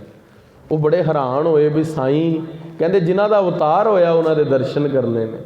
ਸਾਰੇ ਸਮਝ ਗਏ ਸਿੱਖ ਵੀ ਸ਼ਾਇਦ 9ਵੇਂ ਪਾਤਸ਼ਾਹ ਮਹਾਰਾਜ ਜੀ ਦੇ ਪੁੱਤਰ ਦੇ ਦਰਸ਼ਨ ਕਰਨ ਦੀ ਗੱਲ ਕਰਦੇ ਨੇ। ਸੁਨੇਹਾ ਅੰਦਰ ਜਾਂਦਾ ਹਵੇਲੀ ਦੇ, ਪਰ ਮਾਤਾ ਨਾਨਕੀ ਮਨਾ ਕਰ ਦਿੰਦੇ ਨੇ। ਸਾਈਂ ਮੀਆਂ, ਸਾਈਂ ਭੀਖਣ ਸ਼ਾਹ ਜੀ ਫਕੀਰ ਜੀ ਨੂੰ ਮਨਾ ਕਰ ਦਿੰਦੇ ਨੇ ਵੀ ਮਿਲਣਾ ਨਹੀਂ। ਕਿਉਂ? ਕਿਉਂਕਿ ਤੁਰਕ ਨੇ ਪਤਾ ਨਹੀਂ ਬੱਚੇ ਨੂੰ ਨੁਕਸਾਨ ਨਾ ਕਰ ਦੇਣ, ਬੱਚਾ ਹਜੇ ਛੋਟੀ ਉਮਰ ਦਾ। ਉਧਰੋਂ ਸਾਈਂ ਜੀ ਆਪਣੀ ਇਬਾਦਤ 5 ਵਕਤ ਦੀ ਨਮਾਜ਼ ਪੜ੍ਹਦੇ ਨੇ। ਉਹ ਉਸੀ ਬੂਹੇ ਦੇ ਉੱਤੇ ਬਹਿ ਕੇ ਪੜ੍ਹਦੇ ਨੇ। ਮਾਮਾ ਕਿਰਪਾਲ ਚੰਦ ਜੀ ਨੂੰ ਭੇਜਦੇ ਨੇ, ਕਹਿੰਦੇ ਕੋਈ ਗੱਲ ਨਹੀਂ, ਸਾਈਂ ਜੀ ਨੇ, ਫਕੀਰ ਲੋਕ ਨੇ, ਧਨ ਦੇ ਕੇ ਪੈਸੇ ਦੇ ਕੇ ਘੱਲ ਦੋ, ਚਲੇ ਜਾਣਗੇ। ਸਾਈਂ ਜੀ ਨਮਾਜ਼ ਪੜ੍ਹ ਕੇ ਉੱਠਦੇ ਨੇ ਦੁਪਹਿਰ ਦੀ। ਕਿਹਾ ਸਾਈਂ ਜੀ बालक दे दर्शन तो नहीं दे सकते, पर धन आपके सामने रखते हैं, और जो पदार्थ कहेंगे वो ले जाइए, बालक के दर्शन नहीं कर सकते। उते साईं जी बहुत सुंदर उत्तर देंदे ने, कहते जो अंदर रब्बी नूर बैठा है ना, उस दे बराबर जो वस्तु है वो मैनू भेटा दे दो तो मैं चला जावांगा। उस रब्बी नूर दे बराबर जो धन दी तुहाडे कोल तुसीं जो ना मुल पांदे हो, उस बच्चे दा जो वस्त्रां दा मुल पांदे हो, जो अमोलक वस्तु दा मुल पांदे हो, दे दो मैं चला जाऊँगा। पर किसी दी हिम्मत ना होई अगों बोलण दी। मामा कृपाल चंद अंदर जांदे ने, माता गुजरी जी, माता नानकी जी बहुत भयभीत हो जाते हैं भी दर्शन नहीं करवा सकते। कोई मुसलमान साईं ने कोई जादू ही ना कर देन। वो दिन रात बतीत हो जाता है, प्रशादा छकण लई अगे रखिया जाता है, पर साईं जी बहुत सुंदर लांगरी सिंह नूं जवाब देंदे ने, कहंदे अन्न बहुत पवित्र है, असी इस अन्न नूं पर ग्रहण नहीं कर सकते, असी इहदे गाहक नहीं हाँ, असी गाहक गुरु दे दर्शनां दे हाँ, दर्शन करन आए हाँ, दर्शन करे बिना नहीं जावांगे, ते दर्शन करे तो बिना जल भी नहीं पीआंगे, अन्न दी तो बहुत दूर दी गल है। ते प्रशादे लई मना कर दिता, क्या प्रशादा साडे सेवादारां नूं छका दो। सेवादारां ने देखा भी जदों साईं जी नहीं छक रहे, उन्होंने भी नहीं छकिया। 5-7 सज्जन आए भुखे प्यासे, इस्लाम धर्म दे, पटना साहब बाहर भुखे प्यासे बैठे ने। माता गुजरी, माता नानकी जी तक फिर खबर पहुंची, कहंदे साईं जी अज दूजा दिन हो गया कुछ नहीं खाया। तीसरे दिन माता नानकी जी ने डरदियां कहा भी साईं जी दे दर्शन कराउण दे लई एवें करो, सारे पटने की संगत नूं बुला लो कि सब दे सामने तो कोई नुकसान नहीं होवेगा ना। ਤੇ ਤਖਤ ਸਜਾਓ। ਤਖਤ ਦੇ ਉੱਤੇ ਮਾਮਾ ਕਿਰਪਾਲ ਚੰਦ ਜੀ ਤੁਸੀਂ ਗੋਦੀ 'ਚ ਲੈ ਕੇ ਆਪ ਕਲਗੀਧਰ ਪਾਤਸ਼ਾਹ ਨੂੰ ਬੈਠੋ। ਮਾਮਾ ਕਿਰਪਾਲ ਚੰਦ ਜੀ 10ਵੇਂ ਪਾਤਸ਼ਾਹ ਮਹਾਰਾਜ ਦੇ ਅੱਗੇ ਅੰਮ੍ਰਿਤ ਵੇਲੇ ਜਿੱਥੇ ਮਾਤਾ ਗੁਜਰੀ ਜੀ ਨੇ ਉੱਥੇ ਕਮਰੇ ਦੇ ਅੰਦਰ ਚਲੇ ਜਾਂਦੇ ਨੇ ਤੇ ਜਾ ਕੇ ਅਰਦਾਸ ਕਰਦੇ ਨੇ, ਹੇ ਭੈਣ, ਅੱਜ ਮੈਂ ਤਖਤ ਦੇ ਉੱਤੇ ਦੀਨ ਦੁਨੀ ਦੇ ਸਾਈਂ ਦੇ ਨਾਲ ਬੈਠਣਾ ਹੈ ਤੇ ਮੈਂ ਇਹਨਾਂ ਦੇ ਚਰਨਾਂ 'ਚ ਇੱਕ ਅਰਦਾਸ ਕਰਨਾ ਚਾਹੁੰਦਾ। ਖਾਲਸਾ ਜੀ ਮਾਨਸਿਕਤਾ ਦੇਖੋ ਗੁਰਸਿੱਖਾਂ ਦੀ। ਉਹ ਕਹਿੰਦੇ ਵੀ ਤਖਤ ਦੇ ਉੱਤੇ ਮੈਂ ਲੈ ਕੇ ਬੈਠਣਾ ਹੈ, ਮੇਰੇ ਤੋਂ ਬੜੀ ਭਾਰੀ ਅਵੱਗਿਆ ਹੋਣੀ ਹੈ। ਤਖਤ ਦੇ ਉੱਤੇ ਬੈਠਣਾ ਹੈ, ਮੇਰੇ ਤੋਂ ਅਵੱਗਿਆ ਹੋਣੀ ਹੈ, ਮੈਂ ਅਰਦਾਸ ਕਰਨ ਆਇਆ ਇਸ ਸਾਈਂ ਤੋਂ, ਗੁਰੂ ਗੋਬਿੰਦ ਸਿੰਘ ਮਹਾਰਾਜ ਤੋਂ ਮਾफ़ੀ ਮੰਗਣ ਆਇਆ ਬਈ ਮੈਂ ਤੁਹਾਡੇ ਤਖਤ ਦੇ ਉੱਤੇ ਬਹਿ ਕੇ ਤੁਹਾਡੇ ਦਰਸ਼ਨ ਕਰਾਉਣੇ ਨੇ। ਅੰਮ੍ਰਿਤ ਵੇਲੇ ਲੈ ਕੇ ਮਹਾਰਾਜ ਨੂੰ ਮਾफ़ੀ ਮੰਗ ਕੇ ਮਾਮਾ ਕਿਰਪਾਲ ਚੰਦ ਜੀ ਨੰਨੇ ਚਰਨਾਂ ਨੂੰ ਮੱਥਾ ਟੇਕ ਕੇ ਦਰਬਾਰ 'ਚ ਲੈ ਜਾਂਦੇ ਨੇ। ਤੇ ਜਦੋਂ ਦਰਬਾਰ 'ਚ ਲੈ ਕੇ ਜਾਂਦੇ ਨੇ, ਸਾਈਂ ਭੀਖਣ ਸ਼ਾਹ ਵੱਲ ਵੀ ਸੁਨੇਹਾ ਘੱਲਿਆ ਜਾਂਦਾ ਹੈ ਬਈ ਭੀਖਣ ਸ਼ਾਹ ਜੀ ਗੁਰੂ ਗੋਬਿੰਦ ਸਿੰਘ ਮਹਾਰਾਜ ਦਰਸ਼ਨ ਦੇਣ ਦੇ ਲਈ ਤਿਆਰ ਹੋ ਗਏ ਨੇ, ਕਿਉਂਕਿ ਗੁਰੂ ਗੋਬਿੰਦ ਸਿੰਘ ਮਹਾਰਾਜ ਦਾ ਨਾਮ 9ਵੇਂ ਪਾਤਸ਼ਾਹ ਜਨਮ ਤੋਂ ਪਹਿਲਾਂ ਹੀ ਰੱਖ ਗਏ ਸੀ। ਕਹਿੰਦੇ ਨਾਮ ਗੋਬਿੰਦ ਰਾਏ ਰੱਖਣਾ ਹੈ, ਨਾਮ ਗੋਬਿੰਦ ਸਿੰਘ ਰੱਖ ਕੇ ਗਏ ਸੀ। ਪਹਿਲਾਂ ਮਹਾਰਾਜ ਨੇ ਇਹ ਬਚਨ ਕਹੇ ਸੀਗੇ ਵੀ ਨਾਮ ਗੋਬਿੰਦ ਸਿੰਘ ਰੱਖਣਾ ਹੈ। ਤੇ ਪਰ ਮਾਤਾ ਗੁਜਰੀ ਜੀ ਤੇ ਮਾਤਾ ਨਾਨਕੀ ਜੀ ਲਾਲ ਜੀ ਕਹਿੰਦੇ ਸੀ, ਕਿਉਂਕਿ ਮਾਤਾ ਨਾਨਕੀ ਜੀ ਦੇ ਜੋ ਪਤੀ ਗੁਰਦੇਵ ਦਾ ਨਾਮ ਗੁਰੂ ਹਰਗੋਬਿੰਦ ਸਾਹਿਬ ਸੀ ਤੇ ਨਾਮ ਲੈਂਦੇ ਨਹੀਂ ਹੁੰਦੇ ਸੀ, ਤੇ ਤਾਂ ਲਾਲ ਜੀ ਕਹਿੰਦੇ ਸੀ ਮਹਾਰਾਜ ਦਾ ਨਾਮ ਗੋਬਿੰਦ ਸਿੰਘ ਬਚਪਨ ਤੋਂ ਹੀ ਸੀਗਾ। ਖਾਲਸੇ ਨੂੰ ਮਹਾਰਾਜ ਨੇ 1699 ਵਿਸਾਖੀ ਵਾਲੇ ਦਿਨ ਸੰਗਤ ਨੂੰ ਸਿੰਘਾਂ ਨੂੰ ਨਾਮ ਬਖਸ਼ਿਸ਼ ਕੀਤਾ ਸੀ ਸਿੰਘ, ਪਰ ਮਹਾਰਾਜ ਦਾ ਨਾਮ ਪਹਿਲਾਂ ਹੀ ਗੋਬਿੰਦ ਸਿੰਘ ਕਰਕੇ ਕਵੀ ਰਾਜ ਭਾਈ ਸੰਤੋਖ ਸਿੰਘ ਜੀ ਨੇ ਲਿਖਿਆ ਗੁਰਪ੍ਰਤਾਪ ਦੇ ਅੰਦਰ। ਤੇ ਜਦੋਂ ਸਾਈਂ ਭੀਖਣ ਸ਼ਾਹ ਵੱਲ ਵੀ ਖਬਰ ਪਹੁੰਚੀ, ਸਾਰੀ ਪਟਨੇ ਦੀ ਸੰਗਤ ਦਰਸ਼ਨ ਕਰਨ ਆਈ ਤੇ ਸਾਰੀ ਪਟਨੇ ਦੀ ਸੰਗਤ ਮਹਾਰਾਜ ਦਾ ਧੰਨਵਾਦ ਕਰਦੀ ਹੈ ਵੀ ਸਾਈਂ ਜੀ ਦਾ। ਕਹਿੰਦੇ ਵੀ ਜੇ ਤੁਸੀਂ ਨਾ ਆਉਂਦੇ ਤਾਂ ਸਾਨੂੰ ਵੀ ਨਹੀਂ ਦਰਸ਼ਨ ਹੋਣੇ ਸੀ। ਪਤਾ ਨਹੀਂ ਮਾਤਾ ਨੇ ਸਾਲ ਮਗਰੋਂ 2 ਸਾਲ ਮਗਰੋਂ ਦਰਸ਼ਨ ਕਰਾਣੇ ਸੀ। ਸਾਰੇ ਧੰਨਵਾਦ ਕਰਦੇ ਨੇ ਸਾਈਂ ਜੀ ਦੀ ਵੀ ਨਾ। ਸਾਈਂ ਜੀ ਬਜ਼ੁਰਗ ਸੀਗੇ ਤੇ ਉਹਨਾਂ ਨੇ ਕਿਹਾ ਵੀ ਸਾਈਂ ਜੀ ਤੁਸੀਂ ਅੱਗੇ ਆ ਕੇ ਦਰਸ਼ਨ ਕਰੋ। ਸਾਈਂ ਜੀ ਕਹਿੰਦੇ ਨਹੀਂ, ਅਸੀਂ ਆਪਣੀ ਵਾਰੀ ਦੇ ਅੰਦਰ ਆ ਕੇ ਲਾਈਨ 'ਚ ਦਰਸ਼ਨ ਕਰਾਂਗੇ। ਸਾਈਂ ਪੀਰ ਭੀਖਣ ਸ਼ਾਹ ਜੀ ਅਰਦਾਸਾਂ ਕਰ ਰਹੇ ਨੇ ਮਹਾਰਾਜ ਦਰਸ਼ਨ ਦਿਓ, ਤੇ ਸਾਈਂ ਜੀ ਨੇ ਹੱਥ ਦੇ ਅੰਦਰ 2 ਮਿੱਟੀ ਦੇ ਕੁੱਜੇ ਜਿਸ ਦੇ ਅੰਦਰ ਦੁੱਧ ਸੀ ਲੈ ਲਿਆ ਤੇ ਜਾ ਕੇ ਜਦੋਂ ਕਲਗੀਧਰ ਪਾਤਸ਼ਾਹ ਮਹਾਰਾਜ ਦੇ ਸਾਹਮਣੇ ਪਹੁੰਚੇ ਤੇ ਉਹ ਦੋਨੋਂ ਮਿੱਟੀ ਦੇ ਕੁੱਜੇ ਧਰਤੀ ਤੇ ਰੱਖ ਕੇ 10ਵੇਂ ਪਾਤਸ਼ਾਹ ਦੇ ਨੰਨੇ ਨੰਨੇ ਚਰਨਾਂ ਦੇ ਉੱਤੇ ਆਪਣੇ ਮੁਖ ਦੇ ਨਾਲ ਆਪਣੇ ਬੁੱਲਾਂ ਦੇ ਨਾਲ ਚੁੰਮਦੇ ਨੇ ਤੇ ਮਹਾਰਾਜ ਨੂੰ ਮੱਥਾ ਟੇਕਦੇ ਨੇ। ਤੇ ਕਲਗੀਧਰ ਪਾਤਸ਼ਾਹ ਮਹਾਰਾਜ ਦੇ ਨਾਲ ਗੈਬੀ ਗੱਲ ਕਰਦੇ ਨੇ, ਅੰਦਰ ਦੀ ਗੱਲ ਕਰਦੇ ਨੇ। ਦੋਨੋਂ ਕੁੱਜੇ ਮੂਹਰੇ ਕਰ ਦਿੰਦੇ ਨੇ ਮਹਾਰਾਜ ਦੇ ਅੱਗੇ ਤੇ ਅੰਦਰ ਦਾ ਸਵਾਲ ਸੀ, ਤੁਸੀਂ ਹਿੰਦੂਆਂ ਦੇ ਹੋ ਤੇ ਸੱਜੇ ਕੁੱਜੇ ਤੇ ਹੱਥ ਰੱਖੋ, ਮੁਸਲਮਾਨਾਂ ਦੇ ਹੋ ਤੇ ਖੱਬੇ ਕੁੱਜੇ ਤੇ ਹੱਥ ਰੱਖੋ।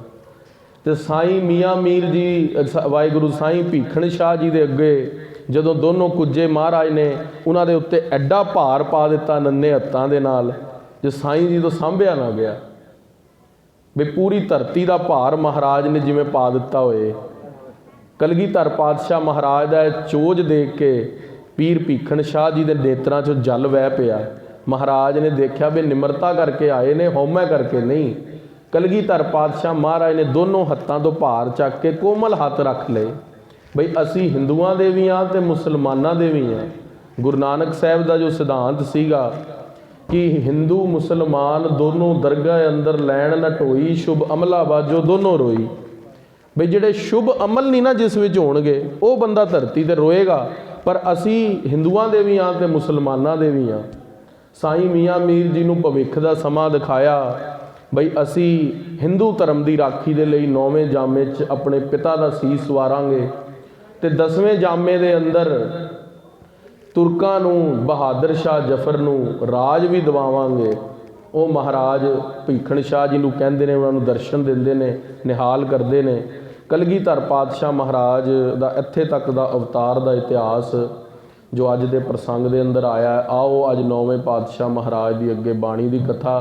ਹੁਣ ਇਹ ਸਾਰੀ ਖਬਰ 9ਵੇਂ ਪਾਤਸ਼ਾਹ ਤੱਕ ਵੀ ਪਹੁੰਚ ਗਈ ਹੈ ਵੀ ਮਹਾਰਾਜ ਦਾ ਅਵਤਾਰ ਹੋ ਗਿਆ ਹੈ। ਪੀਰ ਭੀਖਣ ਸ਼ਾਹ ਦੇ ਆਉਣ ਦੀ ਖਬਰ ਦੀ ਚਿੱਠੀ ਵੀ ਪਹੁੰਚਾਈ ਜਾਂਦੀ ਹੈ ਮਹਾਰਾਜ ਨੂੰ ਵੀ ਸਾਈਂ ਜੀ ਦਰਸ਼ਨ ਕਰਕੇ ਗਏ ਨੇ। ਸਾਈਂ ਜੀ ਨਦਰੋਂ ਨਜ਼ਰ ਨਿਹਾਲ ਅਦਵੈਤ ਦਾ ਸਿਧਾਂਤ ਲੈ ਕੇ ਵਾਪਸ ਕੜਾਮ ਜਾਣਾ ਚਾਹੁੰਦੇ ਨੇ, ਪਰ ਕਲਗੀਧਰ ਪਾਤਸ਼ਾਹ ਨੂੰ ਇੱਕ ਬੇਨਤੀ ਕਰਦੇ ਨੇ। ਅੰਦਰੂਨੀ ਗੱਲ ਚੱਲ ਰਹੀ ਹੈ, ਸ਼ਬਦਾਂ ਦੀ ਨਹੀਂ। ਕਿਹਾ ਮਹਾਰਾਜ ਮੈਨੂੰ ਇੱਕ ਇੱਛਾ ਹੈ ਬਸ, ਜੋ ਪੰਡਤ ਹਰਦਿਆਲ ਨੇ ਗੁਰੂ ਨਾਨਕ ਸਾਹਿਬ ਨੂੰ ਕਹੀ ਸੀ ਨਾ। ਪੰਡਤ ਹਰਦਿਆਲ ਨੇ ਨਾ ਮਹਾਰਾਜ ਦਾ ਟੇਵਾ ਬਣਾਉਣ ਲੱਗਾ, ਤੇ ਜਦੋਂ ਟੇਵਾ ਬਣਾਉਣ ਲੱਗਾ ਤੇ ਦੇਖ ਕੇ ਹੈਰਾਨ, ਕਹਿੰਦੇ ਪੂਰੇ 9 ਖੰਡ ਧਰਤੀ ਦਾ ਰਟਨ ਇਸ ਬਾਲਕ ਨੇ ਕਰਨਾ ਹੈ। ਤੇ ਵੱਡੇ ਵੱਡੇ ਰਾਜੇ, ਪੀਰ, ਪੈਗੰਬਰ, ਸਿੱਧ, ਜੋਗੀ ਇਸ ਦੇ ਚਰਨਾਂ 'ਚ ਝੁਕਣੇ ਨੇ, ਪਰ ਇਸ ਨੂੰ ਕੋਈ ਰਾਜ ਦਾ ਲਾਲਚ ਨਹੀਂ ਹੋਏਗਾ।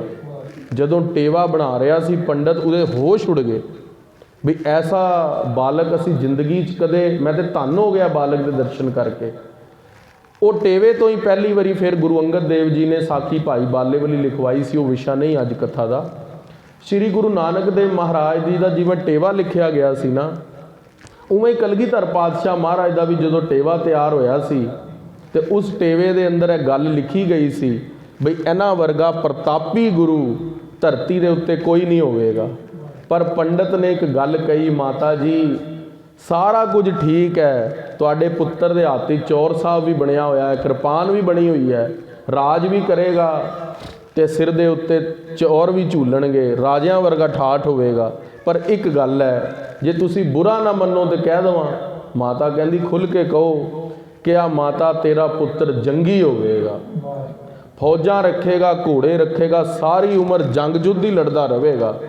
ਜਦੋਂ ਇਹਦੀ ਉਮਰ 15 ਸਾਲ ਤੋਂ ਵਧੇਗੀ ਤੋਂ ਲੈ ਕੇ 42 ਸਾਲ ਤੱਕ ਸ਼ਸਤਰ ਨੂੰ ਤੇ ਆਪਣੇ ਹੱਥ ਤੋਂ ਕਦੇ ਛੱਡੇਗਾ ਹੀ ਨਹੀਂ।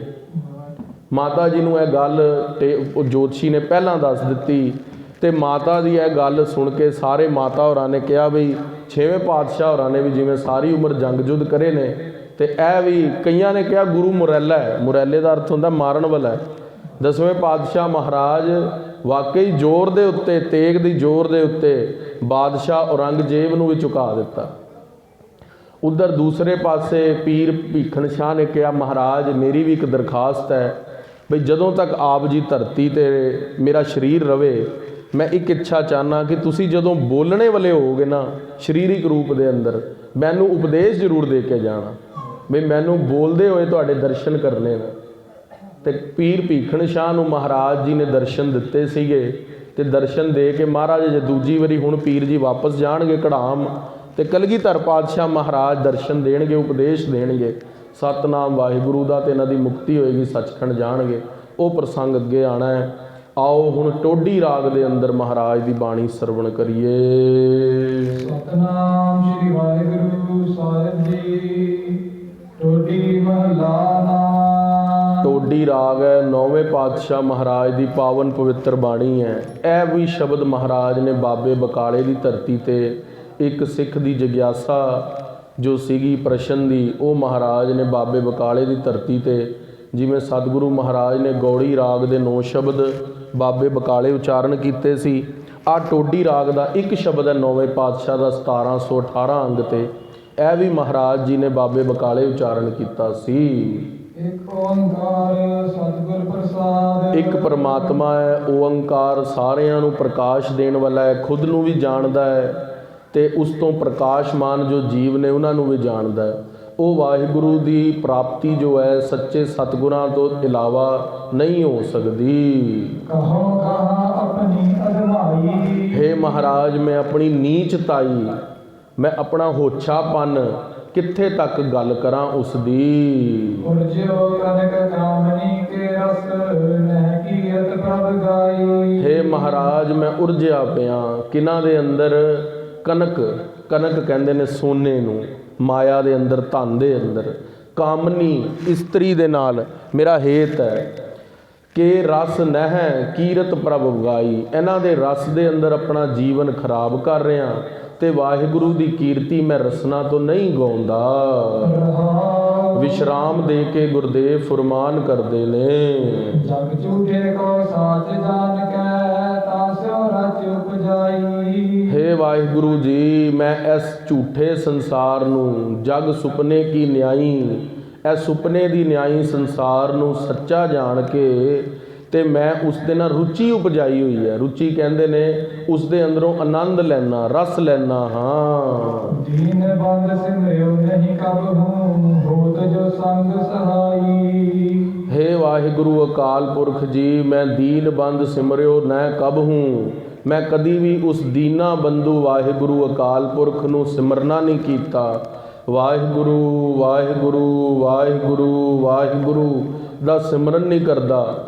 ਮੈਂ ਦੀਨ ਬੰਦ ਪਰਮੇਸ਼ਵਰ ਜੋ ਸਤ ਚਿਤ ਆਨੰਦ ਸਰੂਪ ਹੈ, ਅਧਿਸ਼ਟਾਨ ਹੈ ਪੂਰੀ ਸ੍ਰਿਸ਼ਟੀ ਦਾ, ਸਾਰਿਆਂ ਨੂੰ ਸੁੱਖ ਦੇਣ ਵਾਲਾ ਹੈ, ਨਾਮ ਦੀ ਦਾਤ ਦੇਣ ਵਾਲਾ ਹੈ, ਸਾਰਿਆਂ ਦੇ ਉੱਤੇ ਦੀਨਤਾ ਕਰਨ ਵਾਲਾ ਹੈ, ਪਤਿਤ ਪਾਵਨ ਹੈ, ਉਸ ਵਾਹਿਗੁਰੂ ਦਾ ਸਿਮਰਨ ਨਹੀਂ ਕਰਦਾ, ਕਦੇ ਵੀ ਨਹੀਂ ਕਰਦਾ। ਤੇ ਜੋ ਵਾਹਿਗੁਰੂ ਮੇਰੇ ਹਮੇਸ਼ਾ ਹੀ ਸੰਗ ਹੈ, ਜਿਹੜਾ ਵਾਹਿਗੁਰੂ ਮੇਰੇ ਨੇੜੇ ਹੂੰ ਤੇ ਨੇੜਾ ਹੈ, ਮੈਂ ਉਸ ਵਾਹਿਗੁਰੂ ਦਾ ਸਿਮਰਨ ਨਹੀਂ ਕਰਦਾ।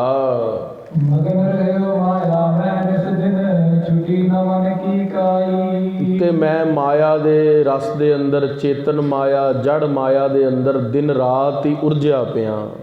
ਪਰਾਈ ਇਸਤਰੀ ਦੇ ਨਾਲ, ਪਰਾਏ ਧਨ ਦੇ ਨਾਲ ਮੇਰਾ ਹੇਤ ਹੈ। ਹੇ ਗੁਰਦੇਵ, ਮੈਂ ਮਗਨ ਹੋਇਆ ਪਿਆ ਇਸ ਰਸਾਂ ਦੇ ਅੰਦਰ, ਰਾਤ ਦਿਨ ਹੀ ਛੁੱਟੇ ਨਾ ਮਨ ਕੀ ਕਾਈ। ਕਾਈ ਤੁਸੀਂ ਜਲ ਤੇ ਦੇਖੀ ਹੈ ਨਾ, ਜਦੋਂ ਕਾਈ ਜੰਮ ਜਾਂਦੀ ਹੈ ਤੇ ਜਲ ਫਿਰ ਧੁੰਦਲਾ ਹੋ ਜਾਂਦਾ ਹੈ, ਨਾ ਉਹਨੂੰ ਕੋਈ ਪੀਂਦਾ, ਨਾ ਉਹਦੇ 'ਚ ਕੋਈ ਇਸ਼ਨਾਨ ਕਰਦਾ ਹੈ। ਉਸੀ ਪ੍ਰਕਾਰ ਜਦੋਂ ਮਨ ਦੇ ਉੱਤੇ ਭਰਮ ਦੀ ਕਾਈ ਜੰਮ ਜਾਂਦੀ ਹੈ ਨਾ, ਉਸ ਮਨ ਦੇ ਅੰਦਰ ਸ਼ਾਂਤੀ ਵੀ ਨਹੀਂ ਰਹਿੰਦੀ ਤੇ ਨਾਮ ਵੀ ਨਹੀਂ ਉਪਜਦਾ। ਤੇ ਗੁਰਦੇਵ ਮਹਾਰਾਜ ਕਹਿੰਦੇ, ਮਹਾਰਾਜ ਮੇਰੇ ਮਨ ਦੇ ਉੱਤੇ ਭਰਮ ਦੀ ਕਾਈ ਪੈ ਗਈ ਹੈ, ਮਾਇਆ ਦੀ ਕਾਈ ਜੰਮ ਗਈ ਹੈ, ਉਸ ਦੇ ਕਰਕੇ ਤੁਹਾਡਾ ਨਾਮ ਚੇਤੇ ਨਹੀਂ ਆਉਂਦਾ। ਕਹਿ ਨਾਨਕ ਅਬ ਨਾਹੇ ਅਨੰਤ ਗਤ, ਦਿਨ ਹਰਿ ਕੀ ਸਰਨਾਈ। ਨੌਵੇਂ ਗੁਰੂ ਨਾਨਕ ਦੇਵ ਮਹਾਰਾਜ ਸ੍ਰੀ ਗੁਰੂ ਤੇਗ ਬਹਾਦਰ ਸਾਹਿਬ ਜੀ ਕਹਿੰਦੇ ਨੇ, ਨਾਹੇ ਅਨੰਤ ਗਤ, ਹੇ ਮਹਾਰਾਜ ਮੇਰੀ ਗਤੀ ਹੋ ਨਹੀਂ ਸਕਦੀ ਜਦ ਤੱਕ ਮੈਂ ਤੁਹਾਡੀ ਸ਼ਰਨ ਨਾ ਲਵਾਂ। ਜਦ ਤੱਕ ਗੁਰਦੇਵ ਦੀ ਸ਼ਰਨ ਨਹੀਂ ਨਾ ਕੋਈ ਪੈਂਦਾ, ਉਸ ਦੀ ਗਤ ਹੋ ਨਹੀਂ ਸਕਦੀ। ਇੱਥੇ ਨੌਵੇਂ ਪਾਤਸ਼ਾਹ ਮਹਾਰਾਜ ਟੋਡੀ ਰਾਗ ਦੇ ਸ਼ਬਦਾਂ ਦੀ ਸਮਾਪਤੀ ਕਰਦੇ ਨੇ। ਹੁਣ ਗੁਰਦੇਵ ਮਹਾਰਾਜ ਜੀ ਕਿਸ ਤਰ੍ਹਾਂ ਅੱਗੇ ਤਿਲੰਗ ਰਾਗ ਦੇ ਅੰਦਰ ਬਾਣੀ ਉਚਾਰਨ ਕਰਦੇ ਨੇ। ਸਤਨਾਮ ਸ੍ਰੀ ਵਾਹਿਗੁਰੂ ਸਾਹਿਬ ਜੀ। ਤਿਲੰਗ ਮਹਲਾ ਨਾਵਾ ਕਾਫੀ। ਤਿਲੰਗ ਰਾਗ ਹੈ, ਨੌਵੇਂ ਪਾਤਸ਼ਾਹ ਦੀ ਬਾਣੀ ਹੈ। ਕਾਫੀ ਮਹਾਰਾਜ ਜੀ ਹਿਦਾਇਤ ਕਰਦੇ ਨੇ। ਇੱਕ ਓੰਕਾਰ ਸਤਿਗੁਰ ਪ੍ਰਸਾਦ। ਇੱਕ ਪਰਮਾਤਮਾ ਹੈ, ਓੰਕਾਰ ਸਾਰਿਆਂ ਨੂੰ ਪ੍ਰਕਾਸ਼ ਦੇਣ ਵਾਲਾ ਹੈ। ਉਹ ਵਾਹਿਗੁਰੂ ਸਤ ਚਿਤ ਆਨੰਦ ਸਰੂਪ ਹੈ। ਸੱਚੇ ਸਤਿਗੁਰਾਂ ਦੀ ਕਿਰਪਾ ਦੇ ਦੁਆਰਾ ਉਸ ਦੀ ਪ੍ਰਾਪਤੀ ਹੁੰਦੀ ਹੈ। ਚੇਤਨਾ ਹੈ ਤੋ ਚੇਤ ਲੈ, ਨਿਸ ਦਿਨ ਮੈਂ ਪ੍ਰਾਨੀ। ਹੇ ਜੀਵ ਆਤਮਾ, ਹੇ ਪਰਮੇਸ਼ਵਰ ਦੇ ਬੰਦੇ, ਤੂੰ ਜੇ ਪਰਮਾਤਮਾ ਨੂੰ ਚੇਤਣਾ ਚਾਹੁੰਦਾ ਹੈ ਨਾ, ਤੇ ਮਹਾਰਾਜ ਕਹਿ ਰਹੇ ਹੁਣ ਬਹੁਤ ਅੱਛਾ ਤੇਰੇ ਕੋਲ ਮੌਕਾ ਹੈ। ਵਾਹਿਗੁਰੂ ਵਾਹਿਗੁਰੂ ਵਾਹਿਗੁਰੂ ਵਾਹਿਗੁਰੂ ਦਾ ਨਾਮ ਜਪ ਲੈ। ਚੇਤਨਾ ਹੈ ਤੋ ਚੇਤ ਲੈ, ਸਿਮਰ ਲੈ ਜਿੰਨਾ ਸਿਮਰ ਸਕਦਾ ਹੈ, ਜਿੰਨਾ ਵਾਹਿਗੁਰੂ ਦਾ ਨਾਮ ਲੈ ਸਕਦਾ, ਤੇਰੇ ਕੋਲ ਮੌਕਾ ਹੈ, ਚੇਤ ਲੈ। ਨਿਸ ਦਿਨ ਮੈਂ ਪ੍ਰਾਨੀ, ਦਿਨ ਰਾਤ ਉਸ ਵਾਹਿਗੁਰੂ ਦੇ ਨਾਮ ਨੂੰ ਪ੍ਰਾਣਾ ਧਾਰੀ ਜੀਵ ਚੇਤੇ ਕਰ। ਛਿਨ ਛਿਨ ਔਦ ਵਿਹਾਤ ਹੈ, ਫੂਟੈ ਕੱਟ ਜਿਉ ਬਾਨੀ। ਗੁਰਦੇਵ ਕਹਿੰਦੇ ਛਿਨ ਪਤਾ ਕਿਸ ਨੂੰ ਕਹਿੰਦੇ ਨੇ? ਜਿਸ ਤਰ੍ਹਾਂ ਅਸੀਂ ਪਿੱਪਲ ਦੇ ਪੱਤੇ ਦੇ ਅੰਦਰ ਸੂਈ ਮਾਰੀਏ ਤੇ ਉਸ ਦੇ ਅੰਦਰ 4 ਛਿੰਨੋਂ ਨਿਕਲ ਜਾਂਦੇ ਨੇ। ਤੇ ਮਹਾਰਾਜ ਕਹਿੰਦੇ ਉਹ ਛਿਨ ਛਿਨ, ਗੁਰਦੇਵ ਮਹਾਰਾਜ ਕਹਿੰਦੇ ਉਹ ਜਿਹੜੇ ਛਿਨ ਛਿਨ ਔਦ ਬਿਹਾਤ ਹੈ, ਔਦ ਦਾ ਅਰਥ ਹੁੰਦਾ ਉਮਰ, ਬਿਹਾਤ ਹੁੰਦਾ ਨਿਕਲ ਰਹੀ ਹੈ। ਗੁਰਦੇਵ ਕਹਿੰਦੇ ਛਿਨ ਛਿਨ ਦੇ ਅੰਦਰ ਤੇਰੀ ਉਮਰ ਘਟ ਰਹੀ ਹੈ। ਫੂਟੇ ਘਟ ਜਿਉ ਪਾਣੀ, ਜਿਸ ਤਰ੍ਹਾਂ ਕਿਸੇ ਘੜੇ, ਮਿੱਟੀ ਦੇ ਘੜੇ ਤਰੇੜ ਪੈ ਜਾਵੇ ਨਾ, ਉਸ 'ਚੋਂ ਪਾਣੀ ਰਿਸ ਜਾਂਦਾ, ਰਾਤ ਨੂੰ ਰੱਖੋ ਸਵੇਰੇ ਤੱਕ ਖਾਲੀ ਹੋ ਜਾਵੇਗਾ।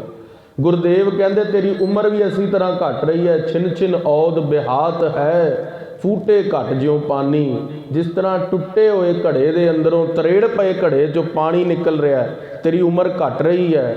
ਪਰ ਤੂੰ ਹੇ ਬੰਦਿਆ, ਮਹਾਰਾਜ ਕਹਿੰਦੇ ਆਪਣੀ ਉਮਰ ਛੁਪਾਉਣ ਦਾ ਯਤਨ ਕਰਦਾ। ਤੂੰ ਆਪਣੇ ਆਪ ਨੂੰ ਸੋਚਦਾ ਹੈ ਕਿ ਮੈਂ ਜਵਾਨ ਹਾਂ, ਪਰ ਗੁਰਦੇਵ ਕਹਿ ਰਹੇ ਨੇ ਤੂੰ ਇਸ ਗੱਲ ਨੂੰ ਬੜੇ ਵੱਡੇ ਭੁਲੇਖੇ 'ਚ ਹੈ ਬਈ ਲੋਕ ਤੇਰੀ ਉਸਤਤ ਕਰਨ ਤੂੰ ਜਵਾਨ ਹੈ। ਗੁਰਦੇਵ ਕਹਿੰਦੇ ਤੂੰ ਜਵਾਨ ਨਹੀਂ ਹੈ, ਤੇਰੀ ਉਮਰ ਘਟ ਰਹੀ ਹੈ। ਤੂੰ ਇਸ ਨੂੰ ਗੱਲ ਨੂੰ ਮਨ ਦੇ ਅੰਦਰ ਕਿਉਂ ਨਹੀਂ ਮੰਨਦਾ? ਟੁੱਟੇ ਹੋਏ ਘੜੇ ਦੇ ਜਿਸ ਤਰ੍ਹਾਂ ਪਾਣੀ ਰਿਸ ਰਿਹਾ ਹੈ, ਤੇਰੀ ਸਵਾਸਾਂ ਦੀ ਪੂੰਜੀ ਖਤਮ ਹੋ ਰਹੀ ਹੈ। ਵਿਸ਼ਰਾਮ ਦੇ ਕੇ ਗੁਰਦੇਵ ਫਰਮਾਨ ਕਰਦੇ ਨੇ, ਹਰ ਗੁਣ ਕਾਇ ਨਾ ਗਾਵਹੀ ਮੂਰਖ ਗਿਆਨਾ। ਹੇ ਜੀਵਾ ਤਾਂ ਪ੍ਰਾਣਾ ਧਾਰੀ ਜੀਵ, ਤੂੰ ਵਾਹਿਗੁਰੂ ਦੇ ਗੁਣ ਕਿਉਂ ਨਹੀਂ ਗਾਉਂਦਾ? ਕਿਉਂ ਗਾਫਲ ਹੋਇਆ ਫਿਰਦਾ ਹੈ? ਕਿਉਂ ਮੂਰਖਤਾਈ ਦੇ ਨਾਲ ਅਗਿਆਨ ਦੇ ਅੰਦਰ ਜੀ ਰਿਹਾ ਹੈ? ਆਪਣੇ ਸਰੀਰ ਨੂੰ ਤੂੰ ਸੱਤ ਸਮਝਦਾ ਹੈ ਤੇ ਉਹ ਵਾਹਿਗੁਰੂ ਅਕਾਲ ਪੁਰਖ ਦਾ ਸਿਮਰਨ ਨਹੀਂ ਕਰਦਾ। ਜੋ ਤੇਰਾ ਸਰੀਰ ਹੈ, ਮਹਾਰਾਜ ਕਹਿੰਦੇ ਵੀ ਇਸ ਨੇ ਇੱਥੇ ਹੀ ਰਲ ਜਾਣਾ, ਖਤਮ ਹੋ ਜਾਣਾ ਹੈ। ਜੋ ਤੇਰਾ ਸੂਖਸ਼ਮ ਸਰੀਰ ਹੈ, ਮਨ ਹੈ, ਬੁੱਧੀ ਹੈ, ਉਸ ਵੱਲ ਧਿਆਨ ਦੇ, ਉਸ ਨੂੰ ਇਕਾਗਰ ਹੋ ਕੇ ਸਤਸੰਗਤ ਵਿੱਚ ਬਿਠਾ। ਕਿਉਂ ਅਗਿਆਨਤਾ ਵਸ ਹੋ ਕੇ ਆਪਣਾ ਜੀਵਨ ਖਰਾਬ ਕਰ ਰਿਹਾ ਹੈ? ਝੂਠਾ ਲਾਲਚ ਲਾਗ ਕੇ ਨਹਿ ਮਰਨ ਪਛਾਨਾ। ਤੈਨੂੰ ਝੂਠੇ ਲਾਲਚ ਮਿਲਦੇ ਨੇ, ਲੋਕ ਕਹਿੰਦੇ ਨੇ ਭਾਜੀ ਤੁਹਾਡੇ ਕੋਲ ਬਹੁਤ ਧਨ ਹੈ।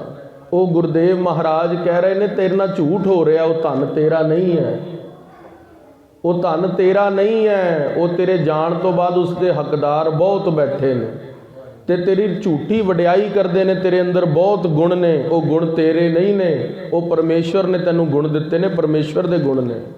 ਜੇ ਤੂੰ 2 ਗ੍ਰੰਥ ਪੜ੍ਹ ਵੀ ਲਏ ਨੇ, ਦੁਨਿਆਵੀ ਵਿਦਿਆ ਪੜ੍ਹ ਵੀ ਲਈ ਹੈ, ਗੁਰਦੇਵ ਮਹਾਰਾਜ ਕਹਿੰਦੇ ਕੋਈ ਵੱਡੀ ਗੱਲ ਨਹੀਂ। ਬਸਤਾ ਟੁੱਟੀ ਚੋਪੜੀ, ਚੀਰ ਸਭ ਛਿੰਨਾ, ਜਾਤ ਨਾ ਪਾਤ ਨਾ ਆਦਰੋ, ਉਦਿਆਨ ਪਰ ਮਿੰਨਾ, ਰਾਜਾ ਸਗਲੀ ਸ੍ਰਿਸ਼ਟ ਕਾ ਹਰ ਨਾਮ ਮਨ ਭਿੰਨਾ। ਗੁਰਦੇਵ ਤੇ ਰਾਜੇ ਉਹਨਾਂ ਨੂੰ ਕਹਿੰਦੇ ਨੇ ਜਿਨ੍ਹਾਂ ਦਾ ਮਨ ਨਾਮ ਵਿੱਚ ਭਿੱਜਿਆ ਹੋਇਆ। ਜੇ ਤੇਰੀ ਵੱਡੀ ਜਾਤ ਹੈ, ਤੇਰੀ ਬਹੁਤ ਕਮਾਈ ਹੈ, ਜੇ ਤੂੰ ਬਹੁਤ ਧਨ ਹੈ ਤੇਰੇ ਕੋਲ, ਤੇਰੀ ਦੁਨੀਆ ਵਾਹ ਵੀ ਕਰਦੀ ਹੈ, ਮਹਾਰਾਜ ਤੇ ਜਪਜੀ ਸਾਹਿਬ 'ਚ ਇੱਥੇ ਤੱਕ ਲਿਖ ਦਿੰਦੇ ਨੇ। ਕਲਗੀਧਰ ਪਾਤਸ਼ਾਹ ਨੂੰ ਭਾਈ ਦਇਆ ਸਿੰਘ ਨੇ ਪੁੱਛਿਆ ਸੀ, ਨਾਂਦੇੜ ਜਾਂਦੇ ਹੋ ਜੰਗਲਾਂ ਵਿੱਚ, ਕਿਹਾ ਮਹਾਰਾਜ ਤੁਹਾਡਾ ਕੋਈ ਐਸਾ ਬਚਨ ਸੁਣਾਓ ਸਾਨੂੰ ਵਿਰਾਗ ਹੋ ਜਾਵੇ। ਮਹਾਰਾਜ ਕਹਿੰਦੇ ਹੁਣੇ ਸੁਣਾ ਦਿੰਦੇ ਆ।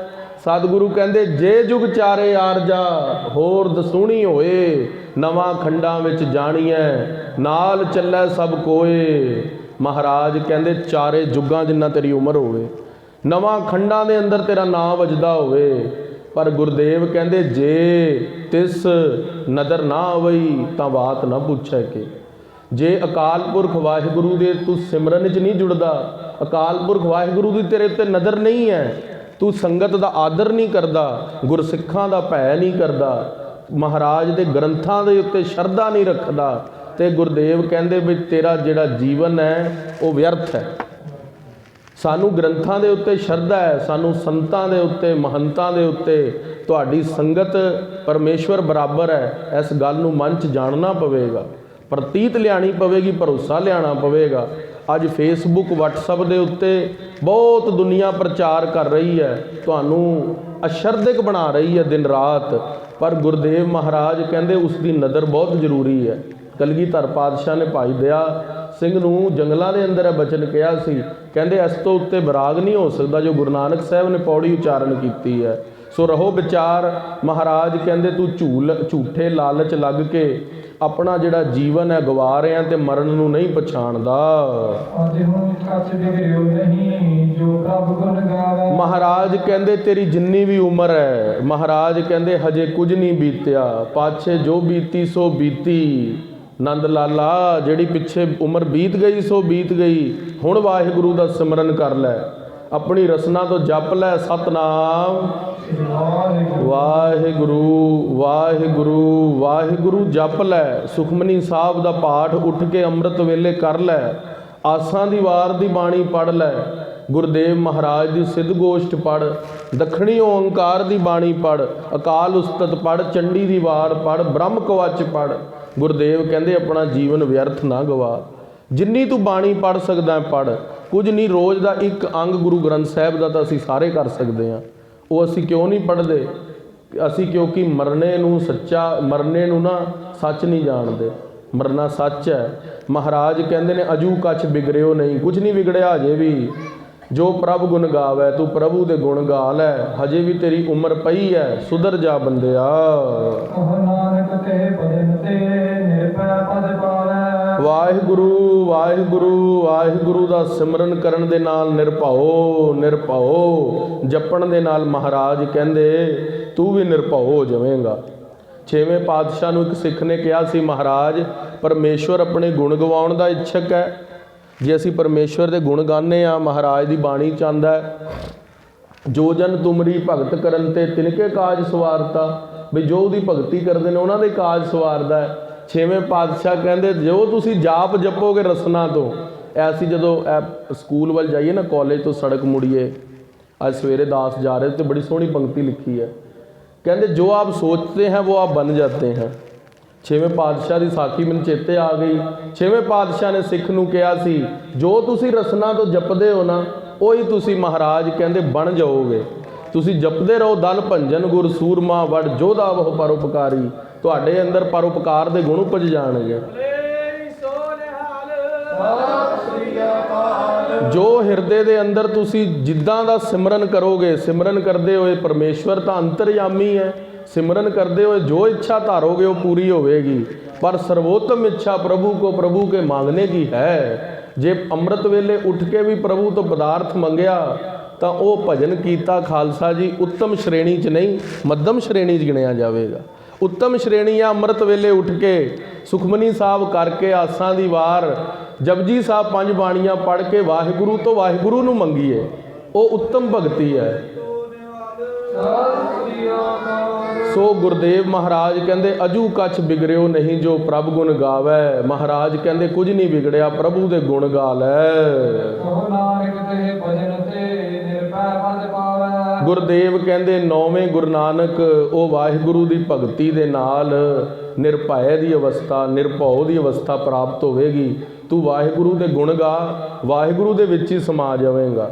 ਹੀੜਾ ਹਾਥ ਚਰਿਆ ਨਿਰਮੋਲਕ ਛੂਟ ਗਈ ਸੰਸਾਰੀ, ਸੰਸਾਰੀ ਰੀਤ ਛੁੱਟ ਜਾਵੇਗੀ। ਨਾਮ ਜਪਣ ਲੱਗ ਜਾ, ਪ੍ਰਭੂ ਦੇ ਵਿੱਚ ਅਡੋਲ ਹੋ ਜਾ।